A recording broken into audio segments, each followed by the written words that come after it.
Good evening and welcome. We're coming to you from the Wayland Library, and we're happy to have folks joining us here on Zoom from the public libraries in Greenfield, Hanover, Sharon, Stowe, and Tewksbury.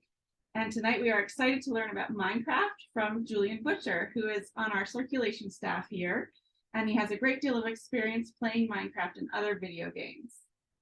For those of you on Zoom, put your questions in the chat and I'll read them out loud.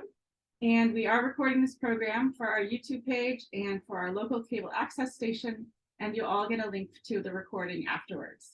So now, here's Julian.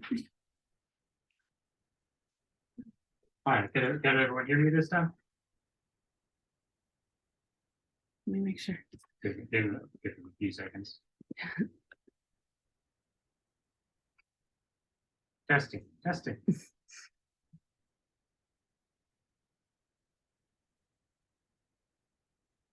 Yes. Yay!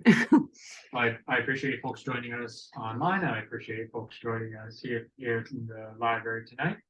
And I'm very appreciative of all of you spending your Thursday nights listening to me yammer. Let me go ahead and get started here. I'm going to start out by just talking about some general background about Minecraft and about the folks who produce it.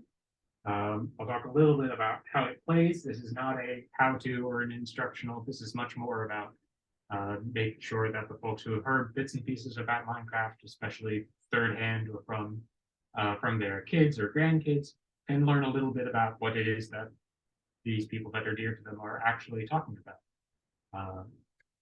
I want to show some examples of different ways that people play the game and show some cool things that they've made in it.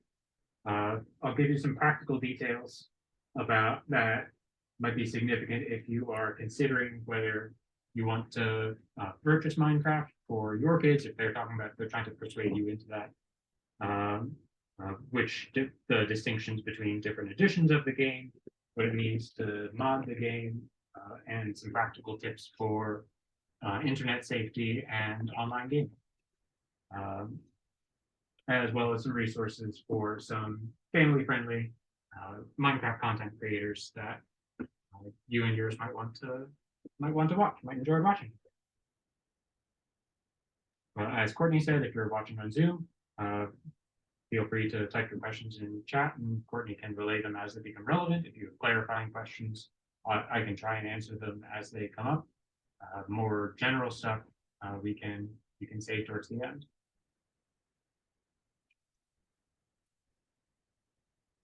So, broad strokes. Minecraft is a video game developed by Swedish developers Mojang. They were acquired by Microsoft in 2014. Early versions of the game were released online starting in 2009, and more than a decade later, the game continues to receive development and content updates. As of 2021, Minecraft could boast nearly 140 million active monthly players, which for a game that is at that point more than 10 years old is astounding in and of itself. Speaking to that, it is literally the best-selling video game of all time. 238 million copies have been sold across all platforms as of 2021. The runners-up are Grand Theft Auto 5 and the Tetris smartphone game by EA. Those three are the only video games listed on Wikipedia as having exceeded 100 million sales. For comparison, Monopoly has sold 275 million copies. The first Harry Potter book sold more than 120 million. So we're talking about in comparison with items that are household staples in some cases. Social media has been incredibly important for Minecraft's development and continued growth and popularity. In 2018, Minecraft was the biggest gaming category on YouTube, beating out a number of games that had much more recent contemporary releases, including Fortnite. In 2021, Minecraft-related YouTube videos exceeded 1 trillion views. Altogether, this reflects not only the popularity of the game itself, but also the vastness of its community. Of the most popular trending videos on YouTube in 2022, The first most popular was a farewell letter from a Minecraft content creator after he passed away from cancer. Oh my God. The third most popular was a face reveal for another Minecraft content creator. In between the two of them was the slap at the Oscars. So that's the scale of popularity that we were talking about here. This is a quote from Mojang's website on Minecraft. The highlight is mine. This is a tremendously popular game by any of these metrics. Even if you aren't into video games, you've probably heard of it, but you might not necessarily know a whole lot about it if you aren't into video games. Maybe you're here, either in person or virtually because your kids have asked you about it. You want to learn a little bit more. Maybe you have questions about how it plays or what different devices mean. But this is a broad strokes depiction of the game. It is a sandbox game in a 3D blocky world. You can pick up blocks and you can put them down. This quote illustrates what I mean when I say it's a sandbox game. There's no set goal. There's no instructions. It is open-ended, free-form. You can play it how you would like. You can choose your own fun. This is part of the appeal of a sandbox and part of why Minecraft has had such continued popularity, because you can do what you want with it. We'll talk a little bit about different ways that Minecraft plays, different ways that people have approached the game. As I said, it's a sandbox, so you can do what you like with it. And there's a number of different strategies, I guess you could call them, or how people take to the game. One of those distinctions is a gameplay mode. You can play in survival mode, you can play in creative mode. Survival is often assumed to be a default. In survival, you are gathering resources, you are crafting tools, you are building a shelter, and you have to survive. That, in some cases, that means you need food, you need resources. In most difficulty modes, that also means that there are monsters that will appear in dark places or at nighttime, and you have to fend them off, typically by building a shelter to hide in at night and to keep your stuff safe and keep yourself safe. The challenge in survival mode is to survive and thrive amidst danger. In survival mode, your character can be killed by monsters. You can die when they fall, when they drown, but you can also revive and reappear wherever you last slept, essentially. There is mild violence. As I said, there are monsters that threaten the player, but the game's blocky style means that violence is not gratuitous or bloody, it is cartoonish. Furthermore, the game has difficulty settings. You can tweak to play the game or set up the game how you want. You can turn off the monsters completely, for instance. There's variants to survival mode. Relatively popular online is hardcore survival mode, which means that there is no revival if you fall and die, if monsters eat you, or whatever. You die, and that's it. You can't revive, you can't reload the world. You have to start a new one if you would like to keep playing. So this has led to all sorts of very intense and angry YouTubers. There's also adventure mode as a variant of survival where you cannot break and pick up and replace blocks. Adventure is generally intended for puzzle maps or survival challenges or the like, rather than the typical creative building play that survival encourages. That's one game mode, survival mode. Creative mode is a lot more open, a lot more flexible. It's a free-form building mode. Rather than having to gather resources, rather than having to go out and accumulate blocks in order to place them and build something with them. In creative mode, you have access to a full suite of all blocks in that game as available. You can fly around, you cannot be hurt, monsters ignore you. It's sort of like being handed an infinite number of Legos. The creative mode is a lot more freeform, a lot more, as the name implies, creative. It's less about challenge and more about what can you do with your imagination and this very large toolkit that the game hands you. When you start a creative world, you can choose whether you want to have just a flat blank canvas to build on, or you can choose to have the same random natural generation of mountains and fields and forests and the like that you can get in survival. It's just a question of what you want to build with, what palette you want to start on. You may have also heard of Education Edition and would be inclined to put it into these same categories, but I'm not going to talk very much about Education Edition. The reason for that is it is a very limited distribution of the game. It's only actually available to educators as a tool to help lesson plans and help teachers host lessons in a variety of different disciplines within the game's environment. But because it's not available for retail, I'm not going to talk about it too much. If you're interested in that sort of thing, I would recommend you talk to your kids' school, see if they have a Minecraft education program available, or if those educators know of another one nearby. There's a lot of different things that people can do with Education Edition, so I'm hesitant to make any claims about it. In both of these modes of play, survival and creative, there's also the question of single player, and a lot of the questions that we got on the registration form were about multiplayer Minecraft experience and what that's like, what that means. It's very easy for multiplayer online gaming to be scary for parents, and that makes perfect sense because the internet can be a very scary place for parents.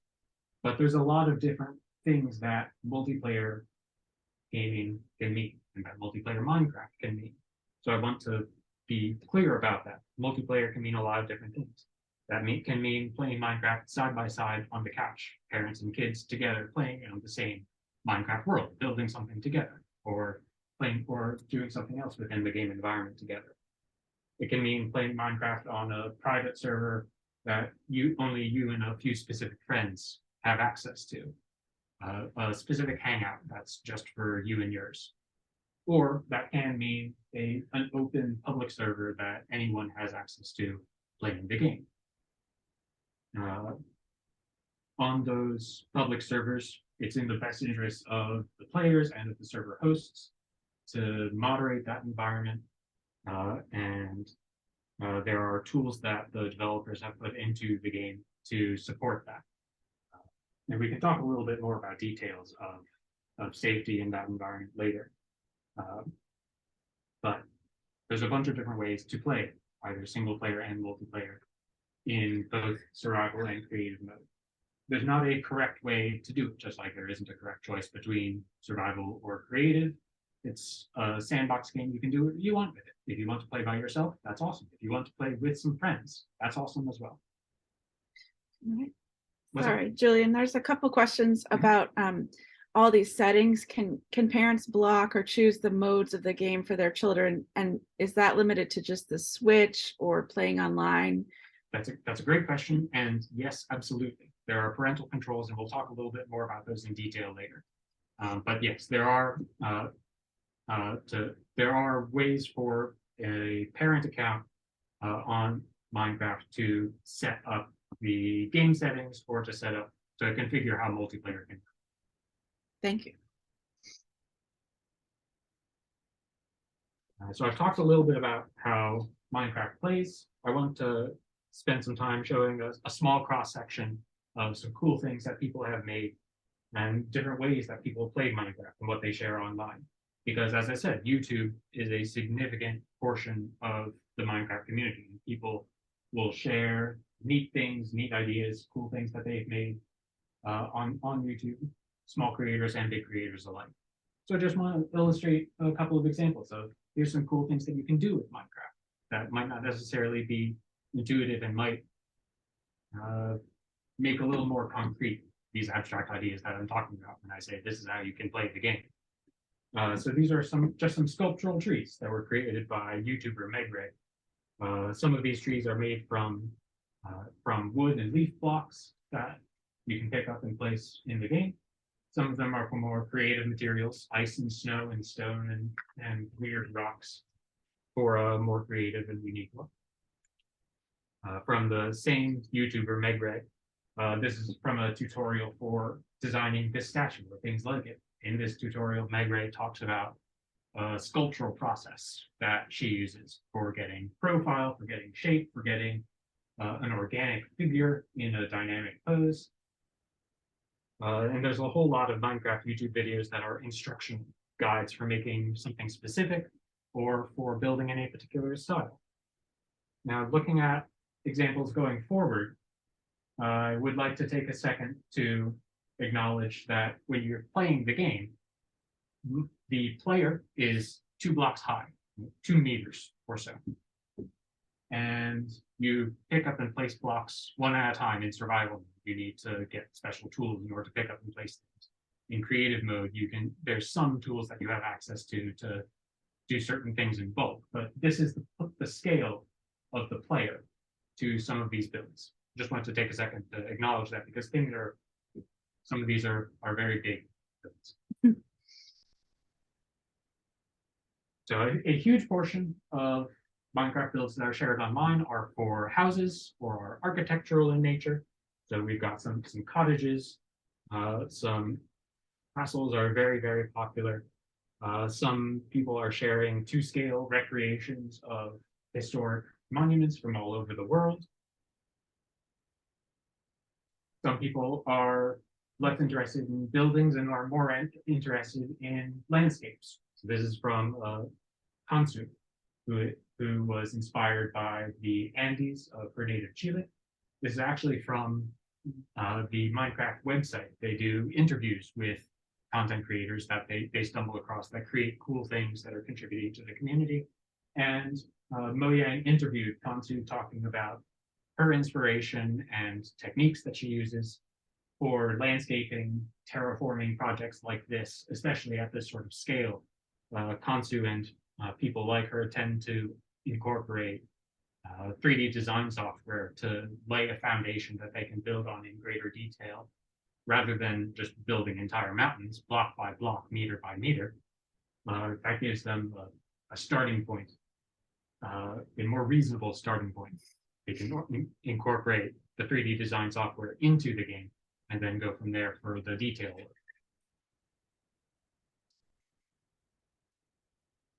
On a similar scale, this is from Ushu Takura, who creates massive, fantastical 3D sculptures within the game. In many cases, using similar 3D sculptural tools to those used by Kansu for the mountains a moment ago. If you're a fan of Lord of the Rings, you might recognize this as Minas Tirith. This is just a small portion of a huge ongoing project from a bunch of Minecrafters, a whole community organized around recreating Middle-earth, the entirety of the setting of the Lord of the Rings, or as much of it as they can comprehend and that Tolkien has mapped within Minecraft. This is a huge community and a large project that's been going on for about a decade now. As of 2020, there were 300 active members on this server. They have to designate responsibilities and organize this immense undertaking by assigning staff positions to keep the group coordinated as they break down into the various parts of this huge building project. Wow. There's also an entire genre of Minecraft guides oriented around redstone, which is a circuitry-like feature of the game. There are tutorials showing all sorts of mechanisms that you can build within Minecraft, such as doors, elevators, roller coasters, automated gathering of resources.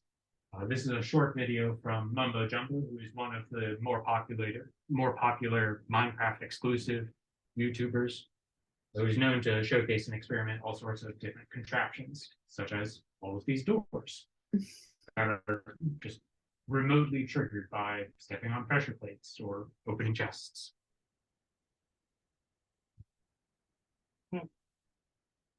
Some people take these systems of redstone logic to an extreme, such as Mac Wings here, who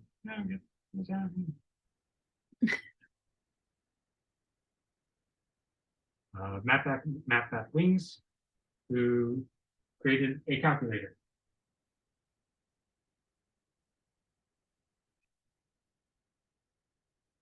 All of this is just with the in-game system of circuitry and logic. Oh my gosh. Calculators, bit displays, people have made computers.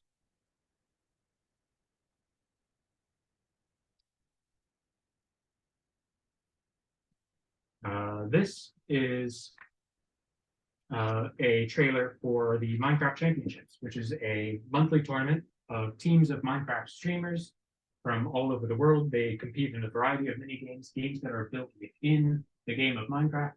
In some cases, those are tag or parkour races or mazes, puzzles, all sorts of challenges and games that are built within the system that Minecraft offers. And I'll go pause this just so it isn't distracting, because I want to take a minute to pivot now from talking about all of these examples and showcases of different things that you can do with the game to talking a bit more about some practical advice and tips about different editions of the game, different ways that you can customize the game, online safety, that sort of thing. So are there any questions about what we're talking about when we talk about Minecraft, about what the game is, about how it plays, those sorts of things? Give us a few moments for Zoom to type away. There's a question, what is a realm and how does it work? That's a good question. Realm is one of the built-in multiplayer server options. I'll talk a little more about the specifics of that, but a realm is just a multiplayer server that is built into the game that you can access through a subscription service paid directly to Minecraft. It's a little more expensive than other server hosting options that you can find online, but you're paying for the convenience of it being directly incorporated into the game and having its own set of configurable settings that are also built into the game and easily accessed through parental controls. I think that's it for now.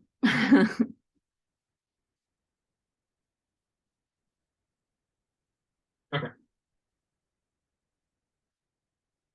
Java versus Bedrock, which are words that I know have been thrown around talking that are very disorienting when people talk about different, what does this mean? These are just the different versions of Minecraft that are available. Java and Bedrock are two different platforms that the game is built on. Largely, they are the same. There are some technical differences between them. And for the most part, if you're interested in Minecraft, you don't need to worry too much about differences between them. But I'll talk about what those differences are. System compatibility is the big one. If you are playing Minecraft on a console, that is on a PlayStation, on a Nintendo Switch, on an Xbox, or something else, you're playing Bedrock Edition. Bedrock only works on consoles and on Windows machines. If you're playing on a personal computer, you can access either Java or Bedrock. But if you're on Mac or Linux, you can only use Java.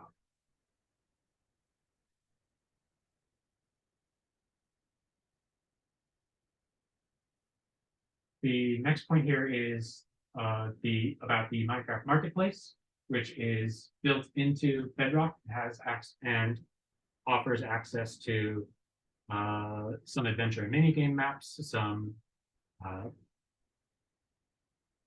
various game dressings. Some of them are free, most of them are paid for.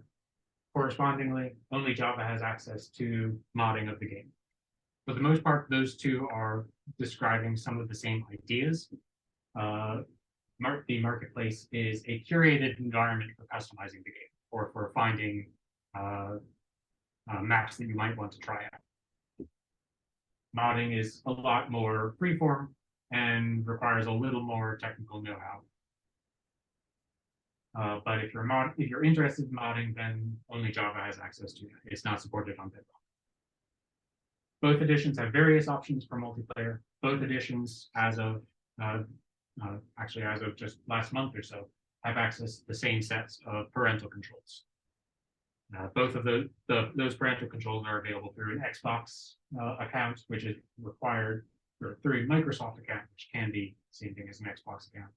I'll talk a little bit in more detail about that later, but both editions have access to them.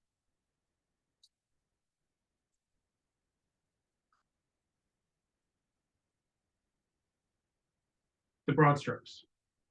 And the reason why you don't need to worry too much about the different editions of the game. Sorry, before you go any further, Mhm. can you just give a little, maybe you're going to talk about it later, but what does modding mean? I am going You are to going to talk about it. Okay, we'll wait. Thank you for that. But yes, I'll talk about that more. I think that's next on the agenda. Okay, thank you. Thank you.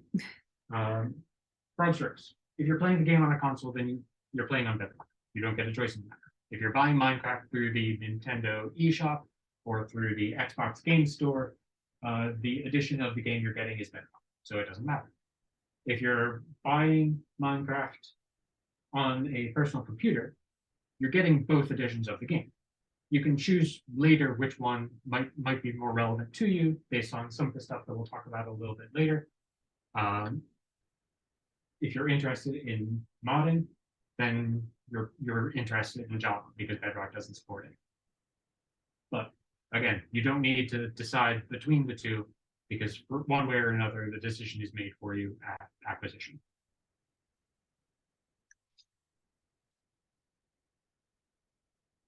Okay. I've already touched on these a little bit, but I'm kind of conjoining mods and skins and textures together because these are the different ways that players have access to in order to make their game experience their own at various different scales. If you only ever install the base game with Minecraft, then that's already an impressive sandbox to play with, but a lot of people value their ability to express themselves and configure the game to play how they want it to. Skins are the least of these, and it just means what your player avatar looks like in the game. These are a number of the default skins that are part of the game now, but there's all sorts of different ways that you can either create or find custom skins, either if you're on Bedrock through the Minecraft Marketplace, or through a variety of different websites that provide access to a database of skins that folks have shared online, and various tools exist to create your own. It's mostly just editing pixels because, as you can kind of see here, each of these is just a whole bunch of squares that are colored in various colors. Actually changing your skin is also pretty straightforward. You can change it online on Minecraft.net through your account settings there, or just through the game launcher itself. Slightly more advanced now are textures. In the same way that the skin is what the player avatar looks like, the texture is what everything else looks like. Often they're grouped into texture packs because you're not usually just looking to change what a specific block looks like. You're usually looking to say, I would like to change what everything looks like in some comprehensive way. Maybe to make the game look more cartoonish, maybe to render it more realistic, or some other reimagining of the game's art style. Like skins, you can find texture packs online, and they're pretty straightforward to install. You can do that through the game settings. You can also find them, again, through the Minecraft Marketplace if you're on Bedrock Edition. Mods are changes to how the game fundamentally works, introduction to new game code. Because of that, they can be comprehensive, but they can also be more technical. If you're installing them, there's a lot of different things that they can do, and there's a lot of different requirements that some of them might have. But there's a lot that they can do. Some mods change graphics or add new blocks or mechanics to the game. There are popular mods that add new parts of the world to explore, some of them realistic, some of them fantastic. There are mods that are adding entirely new challenges or creatures to the game. There are mods that let players design intricate contraptions or vehicles. As I said before, modding is exclusive to Java. If you are interested in changing the game in some more fundamental way than the open sandbox that the game offers. Or if you have been watching someone on YouTube who plays Minecraft plays a modded game of Minecraft, maybe that's what's drawn your attention, drawn your kids' attention. They want to try the same thing too. That's on Java Edition. Bedrock doesn't support it. But as I said, some of those mods can be more complex, might require a little more technical know-how in order to get them up and running. And of course, you find these online on the internet. Now, there's an immense modding community for Minecraft, and the vast majority of these mods are available for free online, often with tip jars from their creators. But you also have to be wary of what you download on the internet. That's actually our next section. We had someone asking about clarification on what mods are. Are there other questions about it?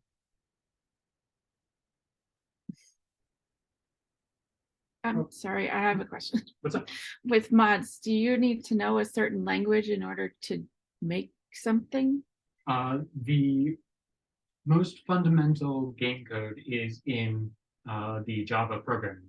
Okay. That's the origin of the Java edition of the game. It's Java programming. Okay. And most mods are scripted in Java or some variation thereof. But that's not necessarily a hard and fast one. Okay. Thank you. Okay, so internet safety is important and is easily a fruitful topic for a whole other program. If you're talking to your family about online gaming or about their interest in a particular topic like Minecraft and how its online community is expressed, then this is a good opportunity to talk with them about what they know about internet safety. I've got a few tips here that can be helpful for playing Minecraft online for all ages, but this is just a very small sample of good advice, and maybe this is something that we can pursue later in another program. If you're having this conversation with kids that are more tech savvy than you, that are internet natives in ways that you are not, then I would recommend asking them what they're doing online, why they think that's cool, connect with them and on that topic, and ask them if they have advice to keep all of you safe. If they're internet natives, how can they help as well? And of course, investing your attention, spending time learning about their online activities is worthwhile from so many different perspectives. Now, I said I was going to talk in more detail about the parental controls that the game offers. The game itself requires a Microsoft account, which if you use Microsoft Outlook or similar tools from Microsoft, you probably have a Microsoft account already. As I said, Microsoft acquired Mojang several years ago and have in the past several years integrated services together. Playing Minecraft requires a Microsoft account, and if for kids under age 16, they have to have their account associated with an adult account, and that's where parental controls come in. It lets you do a number of things to configure specifically online access and online safety for a associated child account. Does the child need to have a Microsoft account? If they can set up an account through an existing account, basically. Just for Minecraft? Yes. So they don't need to have I'm their not own giving email account in order to set up the account. Okay. They can be added as a child rider, so to speak, Okay. on the parent account, is Cool. my understanding. So those parental controls, those parental features give you a number of options specifically for configuring in online access through the game. You can either enable or disable multiplayer settings, joining multiplayer games, multiplayer servers. You can enable, disable adding friends that you can send messages to directly through the game. You can choose whether anyone is able to send messages to the account or no one, or only people that are on the friends list. There are also built-in safety features that are active on any multiplayer server, regardless of size, that let you report bad player behavior. You can mute messages that people are sending in the chat and report bad actors to Mojang for appropriate action. And that said appropriate action is probably going to depend a lot on the size of the server and the nature of whatever infraction might be. Additionally, Nintendo and Sony have their own console-specific safety features that are built into the console platforms of the Switch and the PlayStation, and there's some they have some specific features in there. Like I know Nintendo, for instance, has features that let you control or monitor how much screen time an account uses, for example.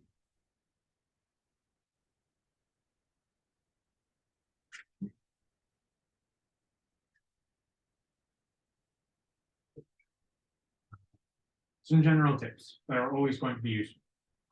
Protect your identity. Don't reveal too much about yourself online. That includes not only the obvious stuff like your full name, your date of birth, your social, but also includes ways to contact you, email addresses, or where your kids go to school. Or, this is a big one, common security questions, like the name of your first pet, or the hospital you were born in, or your mother's maiden name. Don't share that information online, because those security questions are how people can gain access to your account. Be careful what you download. Look out for links that you don't know from people that you don't trust. Evergreen advice to, if you don't create strong passwords, use a password manager. There's all sorts of good quality ones all over the place, and there's plenty of places that you can find recommendations for them. And just generally be nice to other people online. Don't go onto Minecraft and bully people. Please. I don't want that to be the outcome of this talk.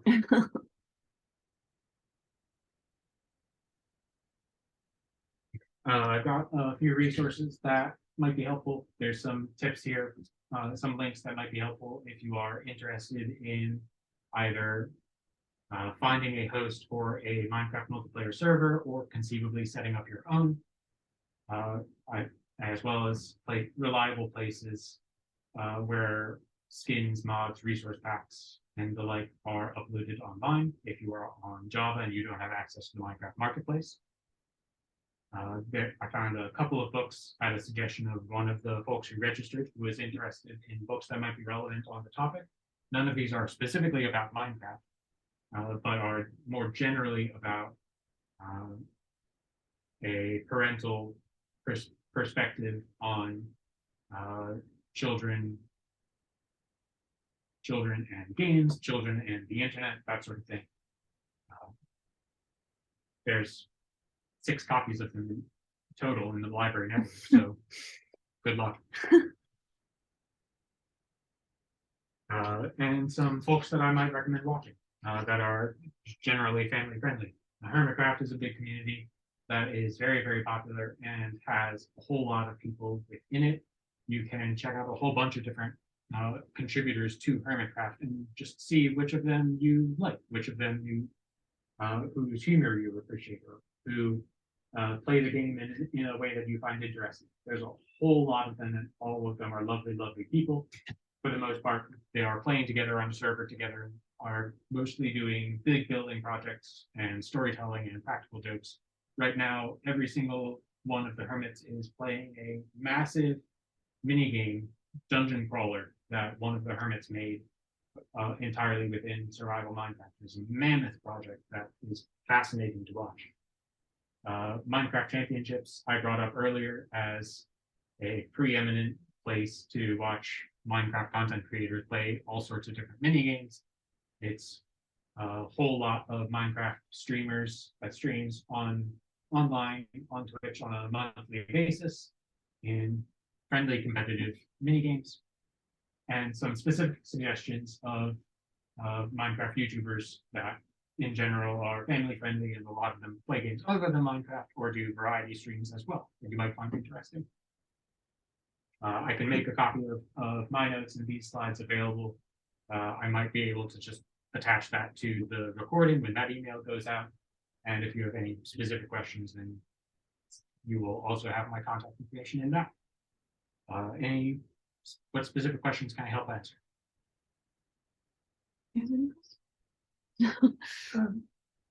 It's mostly a wholesome activity. Is that true? Yes, I would like to leave you all with the impression of Minecraft as a creative game that has something for all sorts of people, kids, young and old. Why is it called Minecraft, and what are all the minerals and materials? Or you don't have to do the whole history, but Yeah, I'm not going to do a comprehensive examination of all of the resources and materials in the game, but it's called Minecraft specifically because it's one of the core activities, especially in older versions of the game. It has grown quite a lot. You dig, you collect ore and minerals and rocks, and you use those to build things. You use those to craft things. There's a mineral progression. You go deeper and find rarer resources that make better tools. That's where the name comes from. a question: can you play multiplayer across platforms like PC to Mac or Switch? You can on Bedrock. Java and Bedrock, because they are different editions of the game, cannot play multiplayer together. So someone on Windows, on Switch, on PlayStation ought to all be able to play the same Bedrock multiplayer server together. Various people on their computers playing Java can all play on the same multiplayer server together, but never the two shall meet. Okay. Do you need to set up a Minecraft account if you buy a Minecraft game for Switch off the shelf? No? No, I only know that because I have none. It just used your Nintendo Yeah, I one? just use my Nintendo account. Okay. So for the most part, probably not. If you want to access the online content, like the mod, the Marketplace? marketplace, then you do have to make a Microsoft account. But if you just want to play just on console, then you don't. Okay, so to relay that for the microphone, no, if you on the Switch at least, we can't speak for other platforms, but if you are buying the game for the Switch, you don't need a dedicated Microsoft account at the very least for playing on that device. You might, if you are doing things with the Minecraft Marketplace, you might if you're doing things with multiplayer. But for single player, no. Who is Steve? And can you talk a little bit about like the original sort of character set? Yeah, so that's Steve In the middle. in the blue shirt, and that's Alex to Steve's left. I don't actually know the name. There are names for the rest of these characters. I don't know them, but Steve is the oldest and is the icon of the game. If I go back here, Steve and Alex are here at the forefront. Both of them appear in Super Smash Bros. Melee as playable characters. There was a DLC that released that added Minecraft as one of the playable characters there. So wherever you see that character in the blue shirt and jeans, and it's unclear to me if that's supposed to be facial hair or a smile, but that's Steve. That's the iconic character of Minecraft. So when you play, do you encounter him, or he's just sort of representative of a character? Just representative of the player. Okay. When you play the game, when you set up if you set up a skin for yourself, then this is what I look like. And some of those, if you browse them online, some of them are facsimiles of people. Some of them are not. Some of them get weird. Yeah. Yeah. It's the internet. But no, Steve is just representative of a stand-in for the player. Okay. Can you go back to the picture with the characters? Sure. Who is the Ender Dragon? The Ender Dragon is sort of a final challenge of the game. I say sort of because, again, nature of the game is as a sandbox. There isn't a set path. There isn't a specific story that it presents to you. It deliberately gives you an open world and lets you do what you want with it. But one of the challenges of the game is exploring, finding ways to get to different parts of the Minecraft world. And in the ultimate one of those is the Ender Dragon as a final challenge to you. Okay. So one of the challenges that the game presents is exploring the game, finding your way to the Ender Dragon and defeating. And related, the zombies, Mhm. are they everywhere? They just come after you, or is it only in certain modes? That's a good question. In both survival and creative mode, monsters will appear. That includes zombies, that includes skeletons, spiders, a plethora of others that, for the most part, will generate in dark places. That means caves under the surface. That means nighttime on the surface. That's why survival has this threat that it presents to you of these monsters that will pursue you, that will endanger you, and you have to survive against them. Does that answer your question? I think so, yeah. I'm going to left field, but it seems egalitarian, except for villagers. I worry about the villagers. I'm wondering, are there sort of, I mean, you're building all these things, but are there like human constructs like governance or power, that kind of thing? For the most part, no. The closest thing to that are the villages that you brought up. There are, when you start a new survival game, you are presented with various options to configure how the world generates. The default is a noisy, random, natural generation simulation that produces forests and mountains and deserts and oceans and rivers and all of this. And each of those different biomes has different sets of blocks. Some of those biomes will generate different structures, like ruined temples or villages, which may still be populated. For the most part, though, the game is designed so that the world is the player's oyster. They are, I don't want to say a god. In creative mode, they have power to pick up things and move them however they want to. They have unlimited creative and imaginative potential there. In survival mode, they're more limited. But they are the only ones with the player level agency. Okay. I think that answers the question. I think so. Okay. My kids are mean to villagers, so I'm worried about them. They are the only one. Okay. So one person is asking, can you show how the game is played? I don't know if we can do that here, but maybe when we send out the notes, we could send a link to like videos that show how it's played. I'm not entirely certain that I understand what they mean beyond just seeing me in front of my computer with keyboard and mouse. Yeah, I think that. I don't think that we have the tools to do that here present. Right. But maybe I can maybe attach a couple of videos that are just illustrative of a Minecraft Let's Play. And certainly any of these content creators, if you go to their website, anything that says Minecraft Episode 1, you could start there and get a sense of this is how you start a Minecraft game. Okay. And this is, I'm going to watch from their perspective how they play. Yeah, thank you. Here's another question. In a multiplayer game of fighting each other, what are the risks that a 9-year-old might encounter? Is it just what people might say in the chat box or something else? That's a very good question. So in a multiplayer game of Minecraft in survival mode, as I said, the game presents threats to overcome, and there's monsters that you can perish from, and environmental threats to survive and surmount. In a multiplayer survival game, other players can attack each other and can kill each other.